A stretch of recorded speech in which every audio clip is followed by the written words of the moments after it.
Hello everybody and welcome back to EF2000 RETRO. In this video I will introduce you to the office of the EF2000 aircraft, which is certainly the place that you will spend most time in when flying the aircraft. This video is not meant to be an all-encompassing, exhaustive video where I will describe everything down to the latest tiniest details.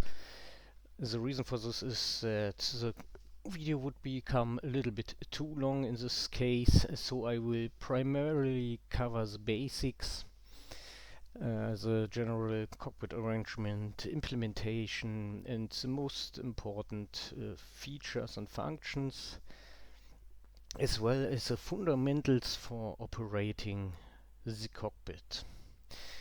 I will cover additional details in future videos where I will specifically deal with individual systems or subsystems and the related interaction with the cockpit. This is not subject to this particular video, however.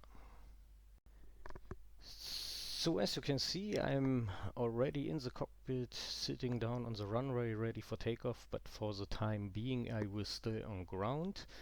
For this tutorial I'm using the takeoff training mission of EF2000 RETRO, where you fly the EF2000 British single-seat variant.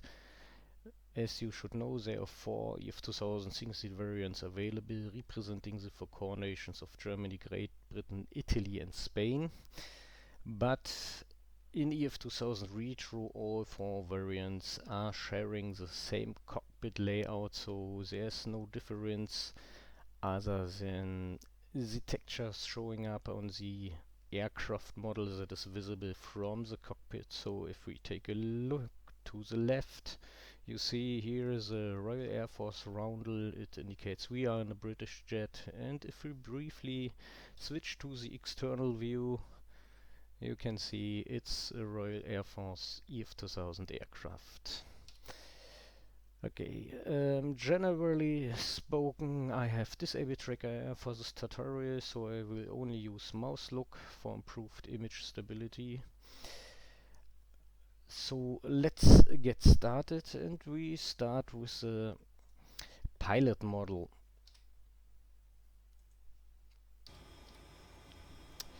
So, dependent on whether you have enabled the pilot model in the BMS setup menu, graphics submenu specifically, the pilot model either shows up at entry into the simulation or not, but you can use the keybind to toggle it on and off as you like. I think the default key combination for this one is Alt+C and then press P, but I have mapped it on another key so that I can more quickly assess it. You can of course map it to your holders as well. It makes sense because, as you can see, the kneeboards are obscuring a fair part of the side consoles. This is owed to the fact that this pilot model is quite a little bit large, so to speak oversized for the cockpit itself, which itself is owed to the fact this pilot model is simply the F-16's pilot model. It was not specifically created or tailored for the EF2000 cockpit as such, and so it's a little bit large. It's animated as in the F-16 cockpit, as you can see. Pilot's legs will also move accordingly, but the most important part is of course the availability of the interactive kneeboards. I have moved the mouse clickable hotspots to the bottom inner side of both kneeboards, so with the left click you can cycle through the pages. With the right click you can cycle backwards through the pages. Same is of course true for the right one. The reason why I had to move this cockpit switch hotspot so much inwards is in order to not interfere with cockpit switch positions on the left and right side console respectively, because these are functional irrespective of whether you have the pilot model enabled or not.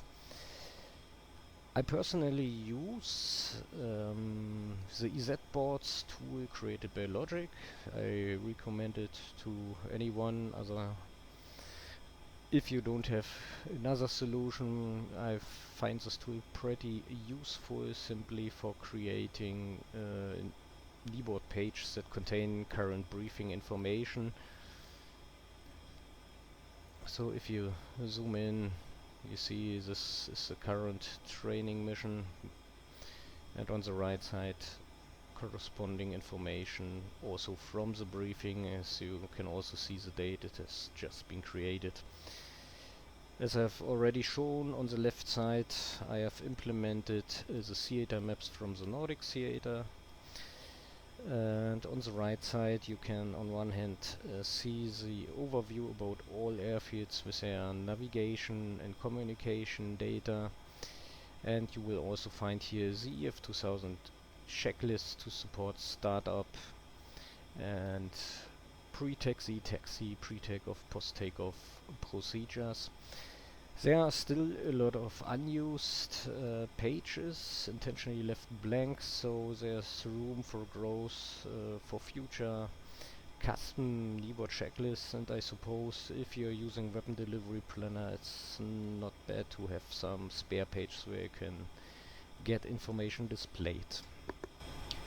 That being said, let's switch off the cockpit pilot model because we don't need it for the rest of the session, and let's move on to the mirrors. What the mirrors do is self-explaining. It is important that you have the draw mirrors option enabled in the BMS setup menu, also under graphics, otherwise you can't use them. In contrast to the pilot model, they cannot be switched on and off if the draw mirrors option is not enabled. If you say I don't want to have these mirrors displayed at a certain point in flight, for example, you can switch them on and off with the left click here on the center position of the center mirror, so you have the freedom to use them as required. Okay, so let's come to other specific details. Let's start with the instrument panel itself. We have the left multifunctional head-down display here, the right one on the other side, and these essentially mirror the EF-16 aircraft's left and right multifunctional displays. The colors of certain symbology on different display formats has been specifically tailored for the EF2000 aircraft. Important with regard to the operations of the MFDs is that because the F-16 MFDs use 20 push buttons known as option select buttons or OSBs, whereas the Typhoon is using 17 so-called soft keys. These are the buttons here around the MHDD. So there's a mismatch, and in order to properly operate the MHDD's cockpit switch hotspots to control the MFD functions are placed on the mnemonics that are displayed along the edges of the display, so simply click on them to control the various functions. Think that is intuitive enough to use, and it of course allowed me to assign completely different functions to the soft keys around the MHDDs, because in the EF2000 cockpit you will not find certain physical switch buttons, knobs that can be found in the F-16's cockpit, so I had to compensate with, on one hand, the soft keys to which functions are assigned, as well as the moding keys here on the left glare shield. The principal philosophy here is a left click will always select the function depicted in the upper soft key legend and the right click in the lower soft key legend. This is not always true. It is true where multiple functions are assigned. For example, if you use this soft key to cycle through the radar modes, it's air-to-air as displayed on the upper left legend when you click left, and clicking right means air to ground, but this doesn't work as we are currently in the navigation mode, we can of course switch, but due to the weapons availability we have the air to ground mode enabled. So let's return to navigation mode for the time being. Where applicable, I have added some highlight bars both on soft keys around the MHDDs and some moding keys as well. These are, for example, the countermeasures programs. So left click selects program 1, right click program 2. You can switch between them. It does not work with all soft keys. In some cases you have simple single click functions, but in most cases this logic applies. For details, refer to the EF2000 Cockpit Guide document that is included in the Docs Aircraft subfolder of the EF2000 RETRO add-on folder itself. In general, I have applied the left-right click logic to all of the switches in the cockpit that have two position states. The reason for this is that the switches are simply part of the static texture, so they are not physically modeled or modeled as 3D models, and they don't move in response to clicks. So left click essentially always means forward position, right click means aft position. And this ensures that you can directly select a particular switch state. So if you are unsure in which position the switch is set, simply select the appropriate position directly. For those switches which feature more than two states, I have actually placed the switch hotspots directly on the labels adjustment, and you will operate them always with a left click. Let's simply take the example of the external lights. Here this is the norm position, that means on. You can see them flashing here. When I switch to covered, you shouldn't be able to really see them, or only at night. They are not illuminated that strong. And in the off position they are completely off.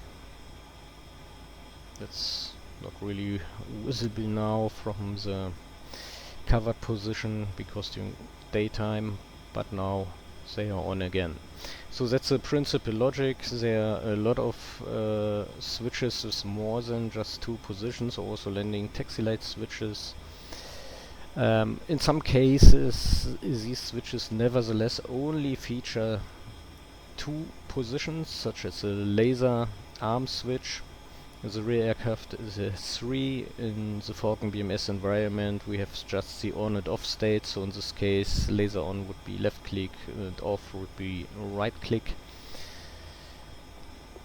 And this applies to a few switches. In most cases where appropriate or applicable, I have placed the cockpit switch hotspots directly on the respective labels. When we have more than two functions implemented, for all others it's left and right click respectively.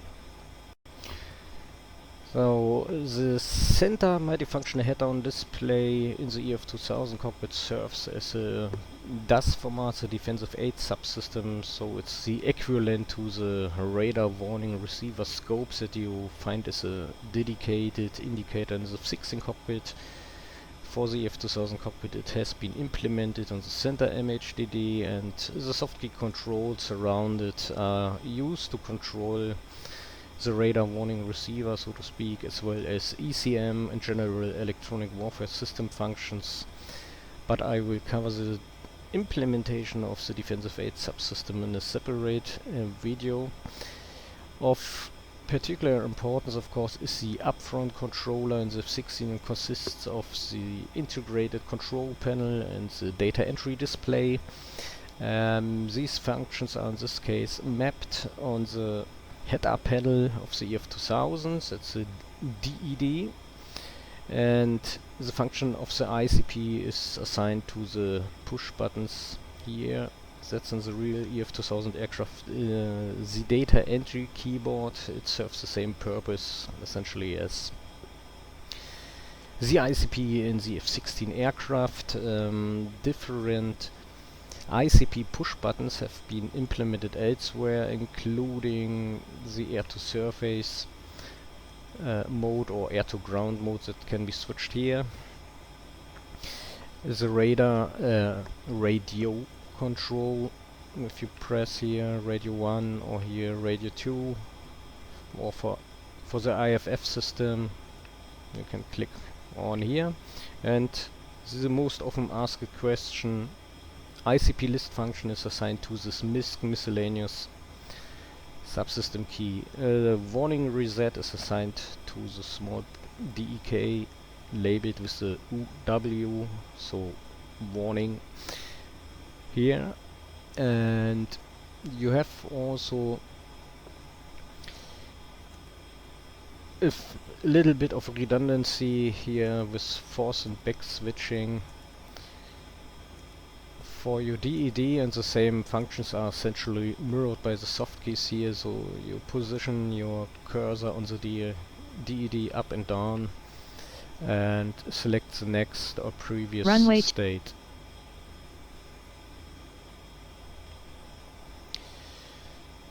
So, that being said, the forward acknowledgement is located here, but the pilot forward list display function has been allocated to the readout lines. It's simply more suitable. I could have implemented the DED in this display. This would in theory be more realistic, but it would be not really well visible. So I've decided to keep the data entry display on the HeadUp panel here, and the pilot forward list, there are currently no forwards, so there's nothing indicated, appears here. On the HeadUp Display control panel, or HCP, which is the box below the HeadUp display, you have also the engine RPM indications that indicate the engine speed, so to speak. At the moment, left and right engine RPM needles are actually linked to the left engine only. That's a limitation. And if you want to get accurate display of your engine indications, you can use the soft key here, the engine BOS soft key. Right click on it will display your engine data here at the top. With the left right soft key here, you can with a left click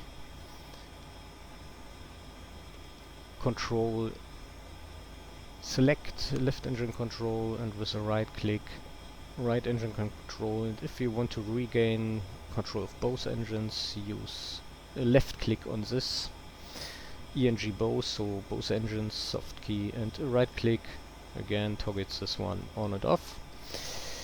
The display, same is actually true for the frequency or frequency soft key. It simply toggles subtitles for the radio chat on and off. Thought was a useful feature to have. And similarly, you can use the channel select button. It's in the real aircraft serving a different purpose, but for the sim I have simply assigned the glare visor to it, and the TC push button toggles the spotlight on and off. So for night missions, low ambient light conditions, this one will enable and disable the spotlight or torch light, which helps to find in the darkest lighting conditions, controls, indicators and so on. You can switch it off when the aircraft is powered, and you of course have the floodlights for the cockpit. These are not too well visible. in daytime conditions, but you can hopefully see they function. And you can also use the NVE push button, that's this one at the top, to toggle the night vision enhancement on and off. Of course, we have very strong bright light, so they are not very useful in daytime conditions. So another indication here is the fuel indication. It displays total fuel, so internal, external combined, and it's currently displaying 10,200 pounds. On the right glare shield we have the artificial horizon, or the attitude directional indicator ADI. The rear aircraft, it's an electronic digital display, but here the cockpit implementation is essentially an analog ADI. It has just been a little bit stylized to look more like the ADI on the revisionary navigation instrument panel, which is the small display here. These are IFF controls. I will cover these in the separate videos, and you of course also have your attention getters. That's the equivalent to the F-16 cockpits. Master caution lights, both on the left and right side. You can click on both with left click to extinguish a warning. Important is the dedicated warning panel down here on the right quarter panel. It displays the warnings. I have assigned the lamp test function specifically to the ref push button. Pull up. Altitude. So it runs through the lamp test, including the audio warnings. I have switched off the audio warnings, or better said, decreased the volume so they are not too disturbing while I'm talking. What you're seeing here are all the warnings displayed on the dedicated warning panel. There are a few more that are not displayed because they are not covered by the lamp test. In general, red colors mean critical warnings, amber color captions mean it's less critical. Exact functions of these captions are being described in the EF2000 cockpit guide. You also see, for example, here some warning captions on the right MHDD. These are the center of gravity aft and forward warnings that are triggered if you have an imbalance in your fuel system. If you have, for example, CG aft or CG rear warning, that means too much fuel in the aft fuselage tank, then it appears here next to the fuel forward transfer. A soft key, if you click on it, then you can transfer fuel forward and the other way around, fuel aft. And if there's no longer an imbalance, never forget to return to normal conditions. So the warnings appear exactly next to the soft key that you should press in order to counter a fuel imbalance. In this case, where the warning is triggered, you can also see the engine fire warning lights left and right, and you can also see that the attention getters are lit now because we have the lamp test enabled, and several other controls as well. So let's simply disable them. That being said, you have here the pedestal panel with some controls as already described. Of these rotaries only the center one is functional to adjust the helmet mounted display symbology brightness. As you can see, the crosshair of the HMD has removed. These are the face of flight push buttons, so to speak, equivalent to master mode in the F-16, but most of them not functional. Functional are the navigation air-to-air one, and the function of the air-to-ground push button is assigned to the AS or air-to-surface subsystem key there. Air-to-surface is the Eurofighter nomenclature for air-to-ground, meaning the same. Not very well visible are the controls here. the display interchange controls. The center one is simply swapping between left and right MHDD, and these push buttons simply perform the cycle functions for the left and right MHDD respectively. That being said, let's move on to the left quarter panel. Here you have the emergency jettison push button. You have emergency landing gear control. Here are multiple functions assigned to the respective labels. You have the landing gear status indications. The landing gear handle is not visible in extended position, but will be visible in the retracted position. It's a model limitation. And landing taxi leg switch. This one here is actually the drag chute handle, and here the emergency arrestor hook. I will not deploy it at this point because it's not retractable. Visible here, idle detent cutoff switches for left and right engine respectively. Important here, this is actually the FCS reset push button, but it displays also the nose wheel steering system caption if nose wheel steering is enabled. So if I switch it off, it goes off, switch it on, it goes on.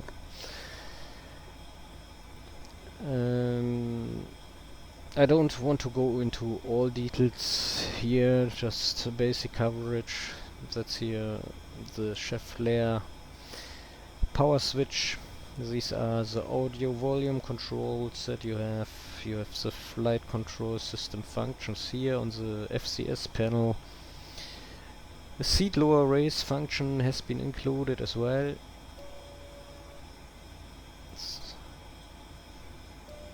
So in line with the logic applied, left click means forward position, so lower the seat, right click means aft position, in this case raising the seat, so this function is implemented.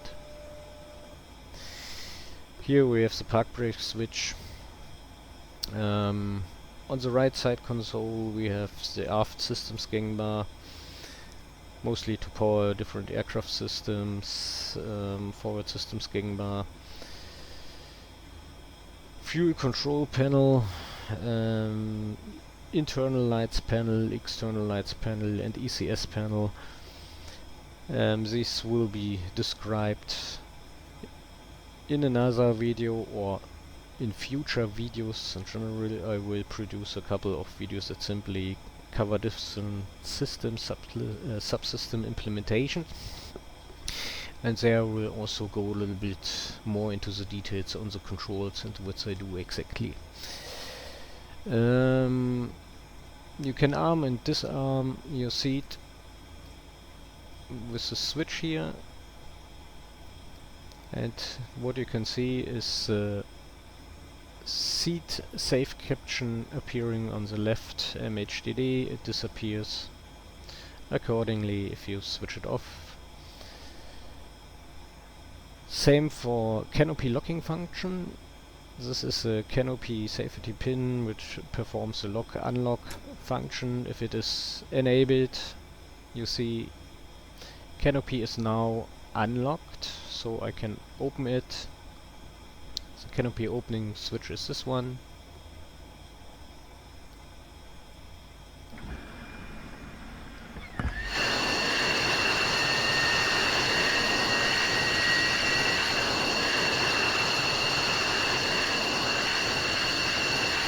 And closing it again.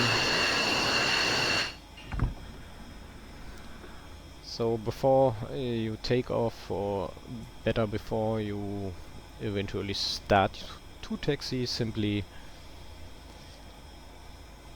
lock the canopy, clicking left again, and as you can see, the caption from the left MHDD has been removed. Also for the in-flight refueling probe,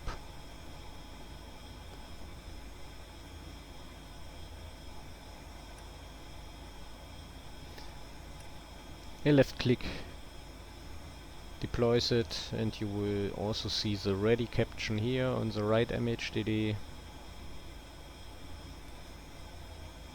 Right click retracts it, there's a small delay, so the ready caption goes out before, but as you have seen, the refueling probe is retracting accordingly. So that's the general overview about EF2000 3D cockpit in EF2000 RETRO for Falcon BMS, and in the next video I will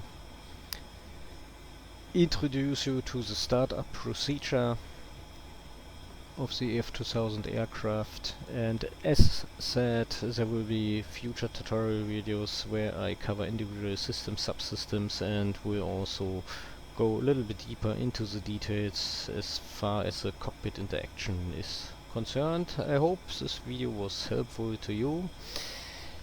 So until next time, have a good time and bye.